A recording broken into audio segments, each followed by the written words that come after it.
Now the themes of this movie, like I said before, are something which is being repeated a long time ever since by multiple different movies ever since.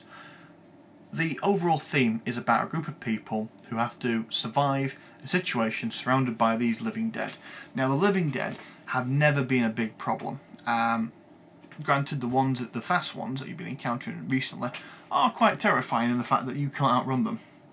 But the old ones, the ones that we're dealing with today, are relatively simple. They're very easy to put down once you've figured out how to do so, and they don't pose that much of a threat by themselves. In mass numbers they are quite dangerous, but we're not dealing with mass numbers in this movie. We're dealing with a few dozen at best.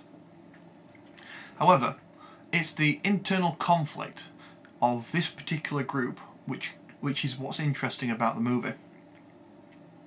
Basically, both Ben and Harry have their own ideas on how to survive the evening, and basically they do eventually get violent and, in this case, lethal towards each other in order to basically prove that they are correct.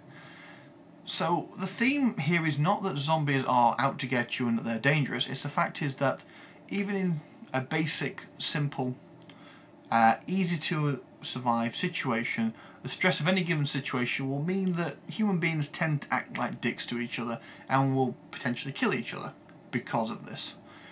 And like I said before, the major threat in any zombie movie, with the exception of the fast ones of course, is the other people in the room, not the zombies outside. Overall, it's a good movie. I don't think it stands the test of time like people think it does. A lot of people seem to hold this up as some kind of great artwork.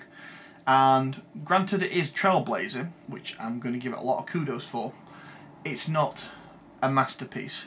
It dares to do things which a lot of people at the time didn't do. And I'm not just talking about the zombies, but I'll get into that in a moment. But it also dares to create a new genre, which has never been done before. Well, not successfully anyway. And it presented it with a rather bleak situation. At the end of it, we have no living protagonists. Nobody that we've associated with or got to grips with in this movie is alive by the end of it. And that is a rather risky and bold move, if you ask me, but one that deserves credit. Now, a lot of people say that George Romero's movies are critiques of various different things depending on the time they're made in and what the particular topic of conversation is with regards to the movie. Now, a lot of people have told me that racism is the big one in this one. However, I'm going to be honest with you, I don't see it. I really don't see it. Now, Harry and Ben's conflict in the movie is, for the most part, the most entertaining part of the movie. It is the conflict between two people that, if they really just put their heads together, they would have no trouble with the situation whatsoever. But they do argue over the smallest thing, and basically have no efforts to back down from each other whatsoever. Granted, one of them is white and one of them is black, but I really don't see that as being an issue. At no point do they refer to each other by their race or any other derogatory term. They really just refer to each other as human beings. You could have recast any of them, either as black characters, white characters, or any other race you care to wish, and the script wouldn't change. The effect of what was going on wouldn't change. The second part is that Ben dies at the end. Now, Ben is basically skulking around in a house at the time when the rescuers turn up. And he gets shot and killed. Shot to the head, boom, dead. Game over. Now, again, you could argue that's racism, but no. At this moment in time, if you watch the scene, they are basically just shooting anything that moves. They're being very indiscriminate with this. And basically, I was expecting if he'd got up, walked out the house, put his arms in the air and says, look, I'm fine, I'm human, I'm alive, he probably would have survived the day. Granted, if you had shot him at that point, then it would have been a very racist point, and I could argue that you will not be able to argue the toss anymore. But ultimately, what they were doing is just shooting at moving shadows. And I don't see where this accusation, or not accusation, but I don't see where this critique on racism comes from. If anything, it's a critique on human beings just not being able to get along with each other.